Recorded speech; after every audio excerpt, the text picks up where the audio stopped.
Good morning दोस्तों, आप सब कैसे हो।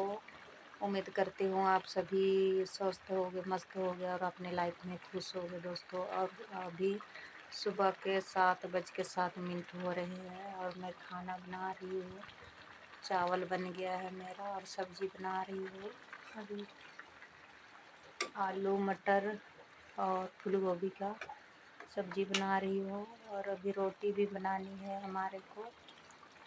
और मेरी तबीयत ठीक नहीं है तो मैं आज काम पे भी नहीं जा रही हूँ, क्योंकि रात से ही मेरी तबीयत ख़राब है। तो आज छुट्टी कर लेती हूँ, क्योंकि तबीयत ख़राब में काम नहीं कर पाती हूँ मैं। इस करके खड़ा होने का भी मन नहीं कर रहा, फिर भी खड़े होकर बना रही हूँ।